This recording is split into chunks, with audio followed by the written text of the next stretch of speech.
हमारे देश में जहां एक तरफ लोगों में फिल्मी सितारों का जादू सिर चढ़कर बोलता है, तो राजनेताओं के प्रति दीवानगी भी कम नहीं है। तस्वीरों में दिख रहे इस शख्स की दीवानगी भी कुछ ऐसी ही है।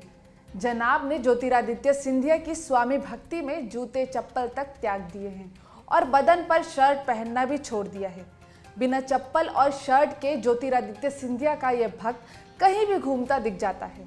इस दीवाने का नाम रुपेश अवस्थी है और एमपी के शिवपुरी जिले का निवासी है। इस अनोखे भक्त ने अपनी छाती में सिंधिया का चित्र भी गुदवाया है। ये आपने जो ऊपर के वस्त्र नहीं पहनने का संकल्प लिया है और जो सिंधिया जी का जो फोटो छपवा रखा है, क्या कारण है इसके पीछे?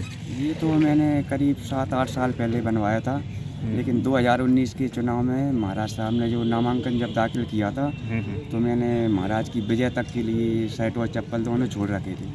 तो चप्पल भी छोड़ रखी है? जी जी। लेकिन क्या हुआ कि वो महाराज साहब हार गए थे, तो जब तक महाराज साहब नहीं जीतेंगे जब तक वो नहीं पहनेंगे। अब महाराज साहब जैसे लोकसभा का चुनाव में उनको टिकट ना मिले तो वो कैसे चुनाव लड़ेंगे और कैसे जीतेंगे? नहीं, टिकट मिलेगा महाराज साहब को पक्का। आपको विश्वास है? बिल्कुल। तो आपको क्या जरूरत पड़ गई ऐसा करने की? उससे क्या फर्क पड़ता है? जो तो नेता हैं जीतते हारते रहते हैं। तो महाराज साहब मेरे लिए तो मेरे भगवान से भी बढ़कर हैं।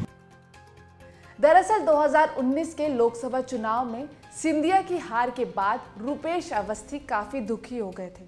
तब उन्होंने प्रण ले लिया कि जब तक महाराज दोबारा चुनाव नहीं जीतेंगे तब तक वे इसी हाल में रहेंगे, और यदि ज्योतिरादित्य सिंधिया अगले लोकसभा चुनाव में नहीं जीते तो समाधि लेने का संकल्प भी ले सकते हैं ये जनाब।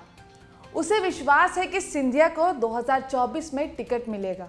2019 में ज्योतिरादित्य सिंधिया कांग्रेस की टिकट पर शिवपुरी गुना सीट से मैदान में थे, लेकिन अपने ही चेले केपी यादव से चुनाव हार गए थे।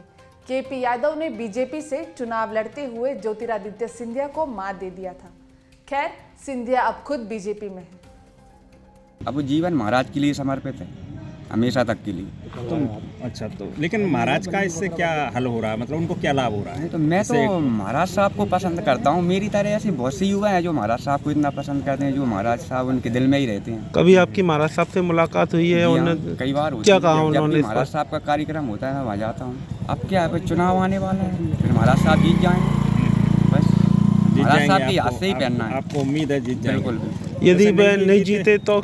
अरे ऐसा होगा ही नहीं। नहीं, एक बार हो चुका है। यदि नहीं जीते तो क्या करेंगे? आप कपड़े पहने? नहीं जीते तो फिर संकल्प कुछ ऐसा होगा जैसे वो कंप्यूटर बाबा ने लिया था कि समाधि वाला, उनने तो ली नहीं, लेकिन अगर मैंने ले लिया तो पक्का है समाधि लोगे? मतलब बिल्कुल ले लूंगा। फिर 35 साल के इस युवक रुपेश की सिंधिया के प्रति खास दीवानगी ने उसे चर्चाओं में ला दिया है।